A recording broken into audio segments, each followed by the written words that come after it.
Hello everyone, welcome back to the run academy. जैसे आप जानते हैं कि हमारा न्यू सेशन स्टार्ट हो चुका है, तो इसीलिए मैं आप लोगों के लिए क्लास 10th आईसीएसई फिजिक्स का जो सबसे पहला चैप्टर है न्यू सेशन के हिसाब से वो अपलोड करने जा रहा हूँ। एंड आई विल ट्राई कि जल्दी से जल्दी आपका ये पूरा सिलेबस जो है वो मैं अपलोड कर सकूँ, ताकि आप अच्छे से प्रैक्टिस कर सको और न्यू सिलेबस के हिसाब से अपनी तैयारी कर सको। देखिए, ये वीडियो बनाने का मेन पर्पस ये भी है मेरा, क्योंकि आप जानते हैं कि आजकल जो पेपर आता है वो ज़्यादा कंसेप्चुअली पेपर आता है। तो और इन डेप्थ स्टडी करने के लिए मैं आपके लिए ये सब वीडियोस लेके आया हूँ, ताकि आप डिटेल में हर बातों को अच्छी तरह समझ सके और फिर आप जितने भी कंसेप्चुअल क्वेश्चंस हैं उनके अच्छे से आंसर दे सके। तो बिना कोई टाइम वेस्ट किए चलिए शुरू करते हैं।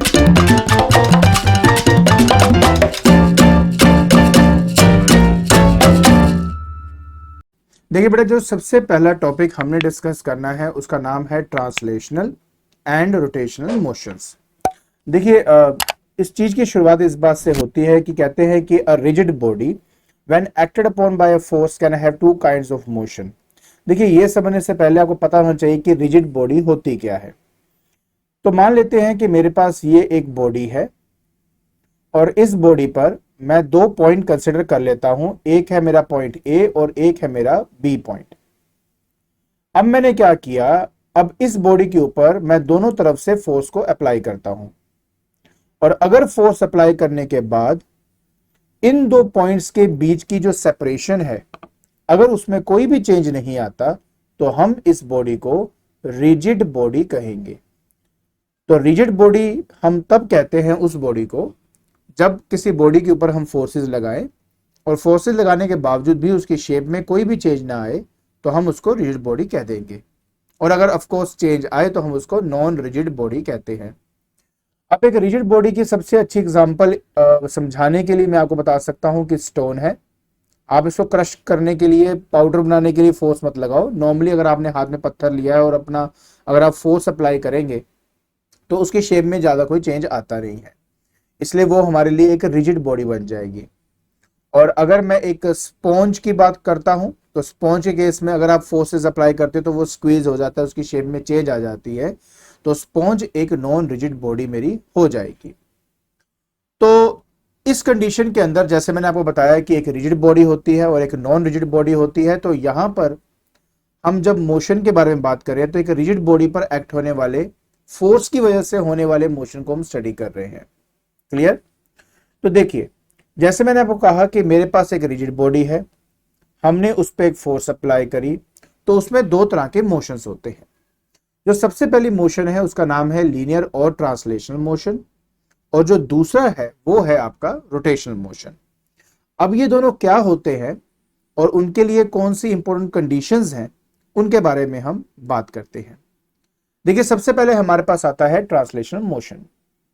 देखिए, अगर मान लेते हैं कि मेरे पास एक बॉडी है एंड जो सबसे इंपॉर्टेंट कंडीशन है for translational motion is that the body is free to move. So that is it is free to move, वो आराम से कहीं भी मूव कर सकता है। उसके बाद अगर मान लीजिए मैं इस पे कोई फोर्स अप्लाई करता हूं तो ये जो बॉडी है ये मूव करने लग जाता है in the direction of force. So move in the direction of force. और खास तौर पे जब भी ये मूव करता है ये स्ट्रेट पाथ पे मूव करता है। तो इस तरह की जो मोशन होती है उसको हम कहते हैं ट्रांसलेशनल मोशन। तो हमने क्या सीखा? हमने ये सीखा कि पहली बात हमारे पास एक रिजिड बॉडी होनी चाहिए। कंडीशन क्या है कि वो फ्री टू मूव होना चाहिए। उसके बाद अगर मैं उस पर फोर्स अप्लाई करूं तो बॉडी मूव करेगी in the direction of force in a straight path. तो उस तरह की मोशन को हम लीनियर या ट्रांसलेशनल मोशन कहते हैं। यही बात इसके यहाँ पे डेफिनेशन में भी आप पढ़ सकते हैं। कहते हैं when a force acts on a stationary rigid body which is free to move, the body starts moving in a straight path in the direction of force and this is called linear or translational motion. I hope आपको ये part समझ में आ गया होगा। चलिए अब आपको लेके चलता हूं रोटेशनल मोशन की तरफ। अब रोटेशनल मोशन के लिए हम क्या करते हैं? देखिए, मान लीजिए कि मेरे पास यहां पर एक प्लैंक है, जैसे मैं आपके सामने आप दिखा रहा हूं, वुडन प्लैंक मान लीजिए। और इसके एक एंड पे ना मैं कील दैट इज नेल जो है वो लगा देता हूं। हथौड़ा लिया, नेल लिया और उसको ऐसे मैंने यहां पर फिक्स कर दिया। तो ऐसा करने से क्या हुआ कि मैंने एक ऐसा पॉइंट क्रिएट कर दिया इसके अंदर जो मूव नहीं कर सकता। ऐसा पॉइंट जो फिक्स हो जाता है उसको हम पिवट पॉइंट कहते हैं। तो यहां पर हम क्या कहेंगे, it is a pivot point. अब अगर आप फोर्स अप्लाई करोगे एट ए सुटेबल पॉइंट, अब ये एट ए सुटेबल पॉइंट का मतलब क्या होता है, देखिए अब जैसे कि ये मेरा पिवट पॉइंट है, थोड़ा सोच के देखिए कि अगर मान लीजिए मैं इसी पिवट पॉइंट के अलोंग अगर कोई फोर्स अप्लाई करूंगा तो क्या आपको लगता है कि ये जो बॉडी है ये आपकी रोटेट करेगी? आंसर ऑफ कोर्स नो है। अगर आपके एक फिक्स पॉइंट हो और उस फिक्स पॉइंट पर अगर आप फोर्स अप्लाई करेंगे तो बॉडी कभी भी रोटेट नहीं करती। बट अगर इस फिक्स पॉइंट के अलावा किसी और पॉइंट पर अगर आप फोर्स अप्लाई करते हो, जैसे कि मैंने यहां पर अप्लाई कर दिया, तो ऐसे कंडीशन में क्या होगा कि ये जो बॉडी है ये आपकी रोटेट होनी शुरू हो जाएगी। इस पर्टिकुलर कंडीशन ने फोर्स ने क्या किया, इस पर्टिकुलर कंडीशन में फोर्स ने मेरी बॉडी को टर्न कर दिया और इसी इफेक्ट को नाम दे दिया हमने, that is turning effect of force. Turning effect of force.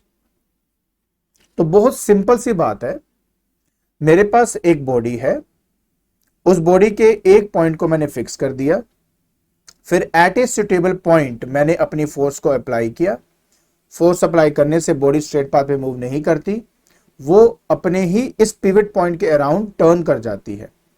इस इफेक्ट का नाम रखा गया टर्निंग इफेक्ट ऑफ फोर्स। और ये जो आप मोशन देख रहे हो इसको नाम दे दिया हमने रोटेशनल मोशन। क्लियर हो गया? अब मैं आपको इसकी प्रॉपर डेफिनेशन दिखाता हूं। कहते हैं कि if the body is pivoted at a point and the force is applied on the body at a suitable point. Suitable point समझ में आ गया क्यों कहा? वो हमने इसलिए कहा क्योंकि हर एक पॉइंट पर आप अगर फोर्स लगाओगे एक्सेप्ट द पिवटेड पॉइंट तो बॉडी टर्न करेगी, लेकिन अगर आपकी फोर्स ही एक्ट करेगी और पास करेगी थ्रू द पिवट पॉइंट तो वो बॉडी आपकी रोटेट नहीं करती है। ठीक है? So it rotates the body about the axis passing through the pivot point. अब ये जो वर्ड बोला है एक्सिस, इसके बारे में भी मैं बता देता हूं। देखिए जैसे मैंने आपको पिछला एग्जांपल दिया कि मेरे पास जैसे कि वुडन प्लैंक है और यहां पर एक पॉइंट है जिसको मैंने कहा फिक्स पॉइंट, इसका नाम मैंने रखा पिवट पॉइंट। तो एक ऐसी इमेजिनरी लाइन, एक ऐसी इमेजिनरी लाइन जो इस पिवट पॉइंट से होके जाए और साथ ही साथ परपेंडिकुलर हो सरफेस के, ऐसी इमेजिनरी लाइन को कहा जाता है एक्सिस ऑफ रोटेशन। तो फिर से ध्यान से सुने, मैंने क्या कहा कि मेरे पास एक प्लैंक है और उसमें एक पिवट पॉइंट है। इस पिवट पॉइंट के थ्रू एक इमेजिनरी लाइन जा रही है और वो इमेजिनरी लाइन मेरे प्लैंक के परपेंडिकुलर होना चाहिए। तो ऐसी लाइन को हम कहते हैं एक्सिस ऑफ रोटेशन। जब भी बॉडी आपकी रोटेट करती है तो इसी एक्सिस ऑफ रोटेशन के अराउंड ये आपकी रोटेट करती है। तो इसी के अराउंड ये क्या करेगी, रोटेट करेगी। यहां पर जो एक्सिस का नाम लिया गया है वो एक्चुअली में एक्सिस ऑफ रोटेशन ही है।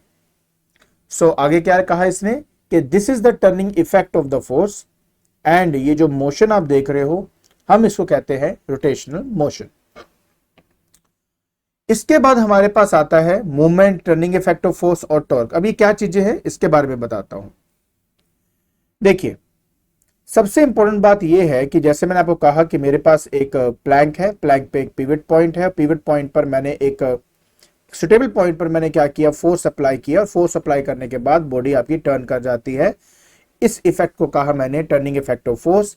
लेकिन अगर आप क्वांटिटेटिवली, मतलब आप कोई ऐसी फिजिकल क्वांटिटी चाहते हो जिसको मेजर करके आप ये बता सको कि किसी बॉडी में टर्निंग इफेक्ट ज्यादा है कि कम है, तो उसके लिए जिस टर्म का इस्तेमाल किया जाता है वो है आपका मोमेंट ऑफ फोर्स।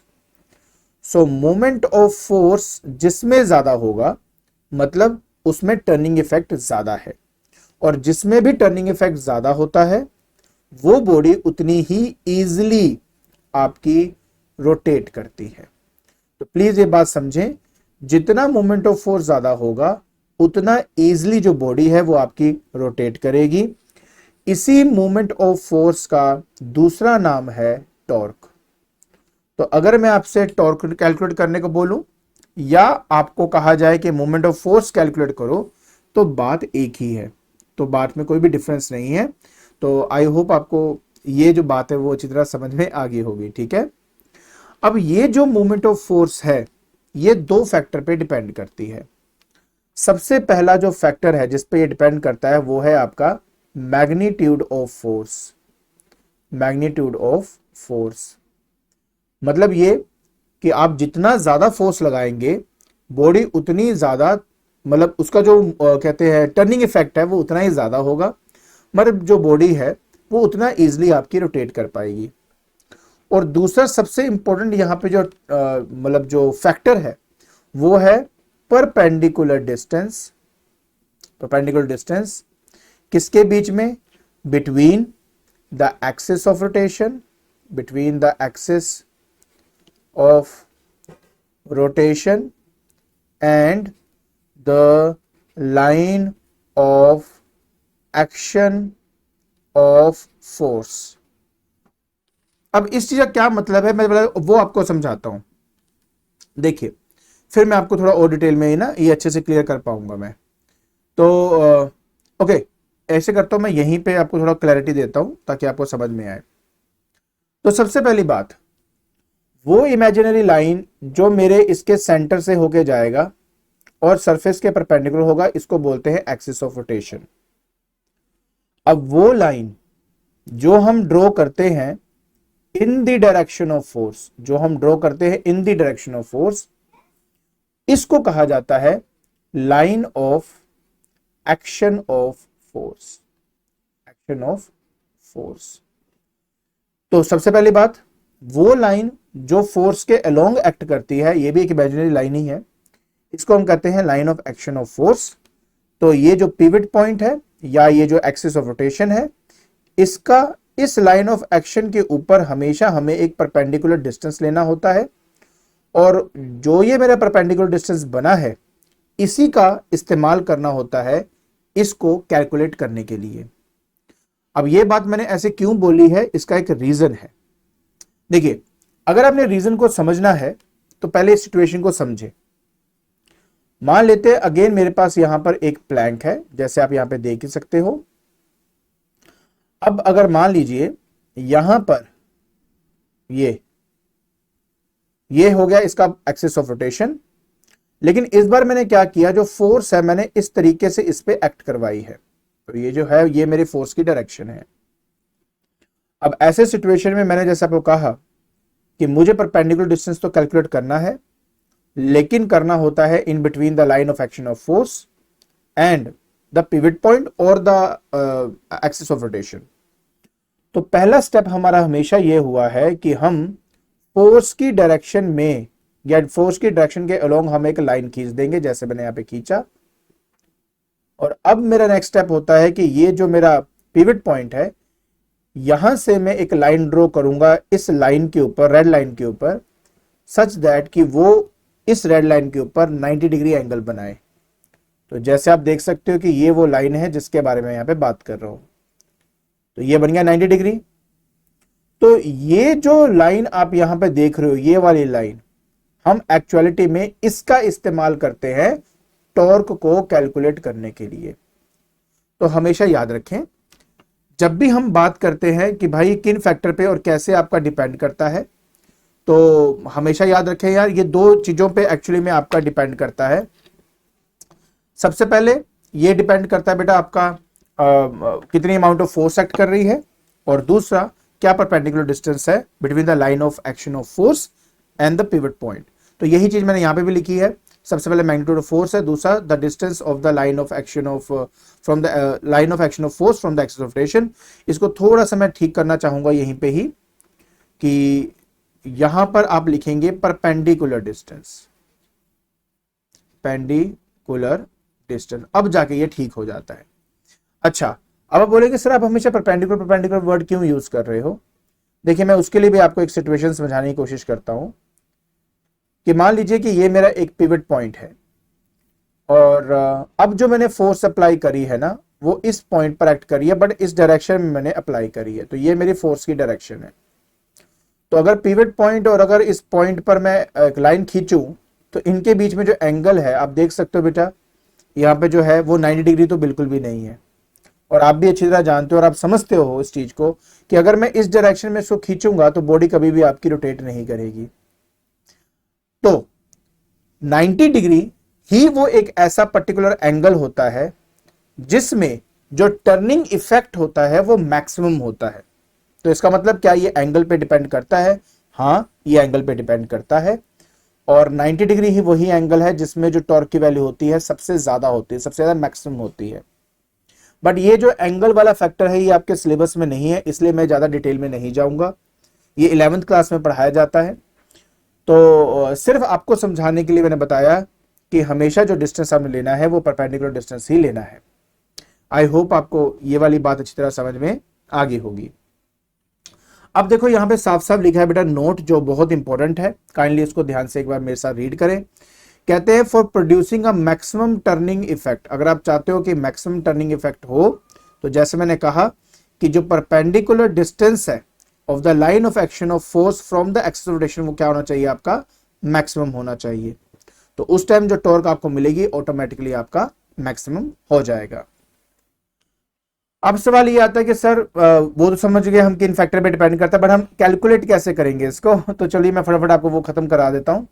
तो मेरे पास मान लो यार ये पिवट पॉइंट है, आपने यहाँ पे फोर्स अप्लाई करी, फोर्स के डायरेक्शन में पहले लाइन खींचो और पिवट पॉइंट से इस लाइन के ऊपर एक परपेंडिकुलर डिस्टेंस बनाओ, मान लेते हैं आर है। तो बेटा आगे से हमने जब टॉर्क निकालना है तो टॉर्क होगा फोर्स इंटू दिस आर, और यहां से आपको आपका फोर्स मिल जाएगा। तो फोर्स निकालना जो टॉर्क निकालना बड़ा है सिंपल है। फोर्स देख लो, परपेंडिकुलर डिस्टेंस देख लो, टिल कहां तक का? पिवट पॉइंट तक का, दोनों को मल्टीप्लाई कर दीजिए, आपको आपका जो टॉर्क है वो मिल जाएगा। अब हम बात करेंगे यूनिट्स की। यार बहुत सिंपल सी बात है। देखिए सबसे पहली बात, अगर मैं टॉर्क की बात करता हूं, देखिए टॉर्क, तो टॉर्क क्या था आपका? फोर्स इंटू परपेंडिकुलर डिस्टेंस ही था ना। अब फोर्स का जो एसआई यूनिट है वो न्यूटन होता है, परपेंडिकुलर डिस्टेंस का मीटर होता है। तो ऑब्वियस है कि जो एसआई यूनिट बन जाएगा टॉर्क का वो हो जाएगा न्यूटन मीटर, पहली बात। अब सीजीएस के अंदर जब हम सीजीएस की बात करते हैं तो न्यूटन की जगह पे डाइन आता है और मीटर की जगह पे सेंटीमीटर आता है। तो डाइन सेंटीमीटर आपका यूनिट बन जाएगा सीजीएस सिस्टम के अंदर। तो 1 न्यूटन मीटर में 1 न्यूटन में 10 की पावर 5 डाइन्स होते हैं। 1 मीटर में आपको 10 की पावर 2 सेंटीमीटर मिलेंगे। तो जब आप इनके बेसिस को देख रहे हो कि सेम है तो पावर ऐड हो जाएगी, it become 10 to the power 7 dyne centimetre. तो आप यहां पे देख सकते हो कि 1 न्यूटन मीटर एक्चुअलिटी में 10 to the power 7 dyne centimetre के बराबर होता है। तो ये आपको मैंने कन्वर्जन भी बता दी है और प्रीवियस ईयर के अंदर डायरेक्ट इस रिजल्ट के ऊपर एमसीक्यू आया भी हुआ है। तो आपको पता होना चाहिए बेटा कि ये कितना होता है। इसके अलावा 2 और यूनिट्स हैं जिनका हम इस्तेमाल करेंगे अपने न्यूमेरिकल्स को सॉल्व करने के लिए। सबसे पहला होता है हमारा किलोग्राम फोर्स मीटर और दूसरा होता है ग्राम फोर्स सेंटीमीटर। हमारा नॉर्मली जब हम आंसर निकालते हैं तो इन्हीं यूनिट्स में ही हम अपना आंसर निकाल लेते हैं। बस याद रखें कि अगर किलोग्राम फोर्स है तो मीटर होना चाहिए और अगर ग्राम फोर्स है तो सेंटीमीटर होना चाहिए। बाकी कन्वर्जन बड़ी आसान है यार, 9.8 न्यूटन मीटर के ये बराबर होगा और अगर आपने इसको कन्वर्ट करना है तो 980 डाइन सेंटीमीटर के बराबर जो है ये आपका कन्वर्जन हो जाता है। तो बहुत सिंपल है, मुश्किल बिल्कुल नहीं है। बट आई होप आपको ये सब बातें अच्छी तरह समझ में आ गई होंगी। चलिए अब हम आगे बढ़ते हैं। देखिए अब हमें बात करनी है बेटा direction of movement of force और टॉर्क के बारे में। आपने सही सुना कि इसकी हमने डायरेक्शन फाइंड करनी है। तो इसका मतलब ये है कि जो टॉर्क है, पहली बात वो एक वेक्टर क्वांटिटी है और अगर ये एक वेक्टर क्वांटिटी है तो इसका मैग्नीट्यूड भी होगा, इसकी डायरेक्शन भी होगी। जहां तक बेटा मैग्नीट्यूड की बात है उसको फाइंड करने का फॉर्मूला मैं ऑलरेडी दे चुका हूं, फोर्स इंटू परपेंडिकुलर डिस्टेंस करो और आपको आपका जो मैग्नीट्यूड है वो मिल जाएगा। लेकिन जब हम बात करते हैं डायरेक्शन की, उस कंडीशन के अंदर हमें क्या करना होता है। देखिए, अगर मान लीजिए कि मेरे पास कोई एक बॉडी है, अगेन वही एक पॉइंट से पिवटेड है, एंड ये है आपकी एक्सिस ऑफ रोटेशन जो पिवट पॉइंट से होकर जा रही है, सरफेस के परपेंडिकुलर है। तो हमेशा बात आप याद रखेंगे कि एक्सिस ऑफ रोटेशन जो है उसी के अलोंग आपका जो टॉर्क है हमेशा एक्ट करता है। मतलब जो direction of movement of force और टॉर्क की जब हम बात करते हैं, it always act along the axis of rotation. तो या तो वो अपवर्ड एक्ट करेगा या तो डाउनवर्ड एक्ट करेगा। अब अगर वो अपवर्ड एक्ट करता है या डाउनवर्ड एक्ट करता है, वो एक्चुअली किस बात पे डिपेंड करता है? वो इस बात पे डिपेंड करता है कि जो बॉडी है वो आपकी क्लॉकवाइज मूव कर रही है कि एंटी क्लॉकवाइज मूव कर रही है। तो ध्यान से देखें, अगर तो बॉडी आपकी एंटी क्लॉकवाइज डायरेक्शन में मूव करती है, उस दौरान मेरा जो टॉर्क की डायरेक्शन है वो हमेशा अपवर्ड डायरेक्शन में होती है। मतलब अलोंग द एक्सिस तो रहेगी but along the y axis. क्योंकि ये अलोंग द वाई एक्सिस होता है, इसी वजह से हम एंटी क्लॉकवाइज मूवमेंट को रिप्रेजेंट करने के लिए प्लस साइन का इस्तेमाल भी कर देते हैं, क्योंकि ये पॉजिटिव वाई एक्सिस की तरफ होता है। और अगर मान लेते हैं अगेन वही मेरा सेम प्लैंक है यार, ये मेरा पिवटेड पॉइंट है, ये मेरी एक्सिस हो गई, और अब इस केस में जो बॉडी है वो क्लॉकवाइज मूव कर रही है, तो ऐसे सिनेरियो के अंदर टॉर्क हमेशा, जैसे मैंने कहा, एक्सिस ऑफ रोटेशन पे ही एक्ट करेगा। तो यहां पे भी एक्सिस ऑफ रोटेशन पे ही होगा, but now in the downward direction. और क्योंकि डाउनवर्ड डायरेक्शन एक नेगेटिव वाई एक्सिस को रिप्रेजेंट करता है, इसीलिए हम यहां पर जो क्लॉकवाइज मूवमेंट होता है हम उसको नेगेटिव साइन से रिप्रेजेंट कर देते हैं। तो बहुत सिंपल सी बात है। पहली बात, कहां एक्ट करता है? Along the axis of rotation act करता है। अपवर्ड एक्ट करेगा कि डाउनवर्ड एक्ट करेगा, वो एक्चुअली में डिपेंड करता है कि जो बॉडी है वो एक्चुअली में रोटेट कैसे हो रही है। Is it rotating in the clockwise direction और एंटी क्लॉकवाइज डायरेक्शन? अगर हम एंटी क्लॉकवाइज की बात करेंगे तो ये पॉजिटिव वाई एक्सिस के लॉन्ग एक्ट करेगा, और अगर ये एक क्लॉकवाइज की बात करेंगे तो ये डाउनवर्ड डायरेक्शन में आपका एक्ट करेगा। आई होप आपको अच्छी तरह ये बात समझ में आ गई होगी। ठीक है, तो जब हम न्यूमेरिकल भी सॉल्व करते हैं ना, उस टाइम भी हम डायरेक्शन के तौर पे या तो क्लॉकवाइज एंटी क्लॉकवाइज लिखते हैं, और अगर आपने वो नहीं लिखना तो उसके जगह पे हम साइंस का इस्तेमाल करते हैं। अब कैसे करते हैं उसके बारे में मैं आपको डिटेल में समझाऊंगा। अभी के लिए यहां तक आई होप आपको समझ में आ गया होगा।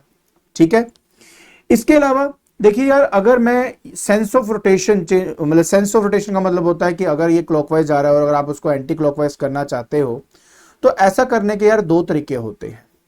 पहला तरीका आपके सामने ही है, वो ये कहता है by changing the point of application of force. Point of application force मतलब क्या? मतलब जिस पॉइंट पे आप फोर्स लगा रहे हो वो पॉइंट ही डिफर कर दो। जैसे इस कंडीशन में अगर आप ए पॉइंट पे फोर्स लगाओगे तो बॉडी आपकी एंटी क्लॉकवाइज डायरेक्शन में जा रही है, लेकिन अगर आप ऊपर वाले पॉइंट में, मतलब डायरेक्शन देखो फोर्स के अभी भी राइट साइड ही है, बट ए की जगह पे अगर मैं बी पॉइंट पे लगा दूंगा तो जो चीज पहले आपकी एंटी क्लॉकवाइज जा रही थी, अब वही बॉडी आपकी क्लॉकवाइज मूव करेगी। क्लियर? और दूसरा तरीका क्या है? आप फोर्स की डायरेक्शन चेंज कर दीजिए।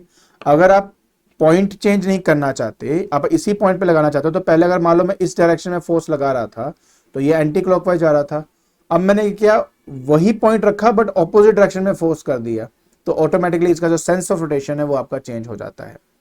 तो अगर आप किसी के सेंस ऑफ रोटेशन चेंज करना चाहते हो तो दो तरीके हैं, या तो point of application of force change कर दो, नहीं तो डायरेक्शन ऑफ फोर्स चेंज कर दो, तो उससे आप अपने सेंस ऑफ रोटेशन को चेंज कर सकते हो।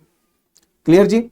और फाइनली अब हमारे पास आते हैं बेटा कुछ इंपॉर्टेंट एग्जांपल्स जो टॉर्क को बताने के लिए बहुत इंपॉर्टेंट है। जैसे कि सबसे पहला ये एग्जांपल है कि अगर आप किसी डोर को देखेंगे तो उसका जो हैंडल होता है वो हमेशा उसके एज पे, मतलब उसके एंड पे लगाया जाता है, very far away from the hinge.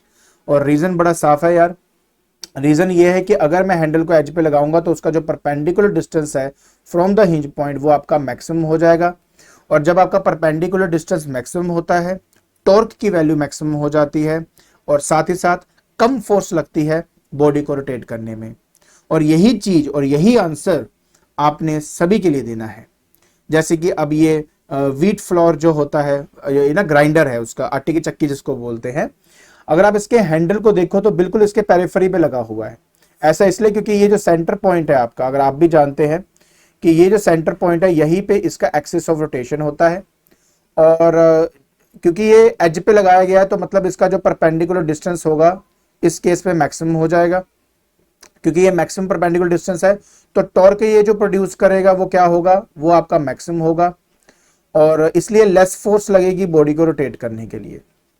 हर बार आपका यही आंसर रहेगा और आराम से आई होप आपको इसका आंसर दे पाओगे। सिमिलरली यार देखो, अगर हमारे पास एक साइकिल है, साइकिल के अंदर जो एक्सल है उसको रोटेट करने के लिए आपको पता है हमारे पास एक फुट पेडल होता है। अगर मैं फुट पेडल की बात करूं, जैसे अब यहाँ पर मेरा फुट पेडल है, तो इस टाइम क्या होगा, जो फोर्स है वो नीचे की तरफ आपकी ऐसे एक्ट कर रही है, तो मैं यहाँ पे line of action of force बनाऊंगा, और ये जो पॉइंट है ये मेरा एक्सिस है, तो ये परपेंडिकुलर डिस्टेंस हुआ बेटा आपका। तो जितना ज्यादा आपका परपेंडिकुलर डिस्टेंस होगा उतने आसानी से आप बॉडी को रोटेट कर पाते हो, मतलब टॉर्क की वैल्यू उतनी ज्यादा प्रोड्यूस होती है। तो आई होप ये भी क्लियर हो गया होगा आपको। इसके बाद अगर मैं कोई स्पैनर यूज करता हूं नट को बंद करने के लिए या उसको ओपन करने के लिए, तो जो उसका हैंडल है ना वो काफी लंबा रखा जाता है। हैंडल क्यों लंबा रखा जाता है, फिर से वही आपका आंसर रहेगा। इससे क्या होगा कि आपका जो परपेंडिकुलर डिस्टेंस है वो मैक्सिमम हो जाता है। मैक्सिमम परपेंडिकुलर डिस्टेंस होने की वजह से जो टॉर्क की वैल्यू है वो आपकी मैक्सिमम हो जाती है और कम फोर्स लगती है बॉडी को रोटेट करने के लिए। तो इस तरह से आपको वेरियस एग्जांपल्स दिए गए हैं, उन एग्जांपल्स को एक बार अच्छे से रीड कर लेना, और उस सभी में आपको एक ही बात मिलेगी कि more the perpendicular distance more torque will produce and less force is required to rotate that body. और इस तरीके से आपका आज का लेक्चर खत्म हो जाता है। आई होप आपको ये अच्छी तरह समझ में आ गया होगा कि टॉर्क क्या होता है, कैसे कैलकुलेट करते हैं, उसकी डायरेक्शन क्या होती है, उसके यूनिट्स क्या होते हैं, किन फैक्टर्स पे डिपेंड करती है। तो आज हमने काफी कुछ इसमें स्टडी किया है, और अगर आपको ये वीडियो पसंद आ रही है तो please like it, share and subscribe it. आज के लिए बस इतना ही। Thank you so much.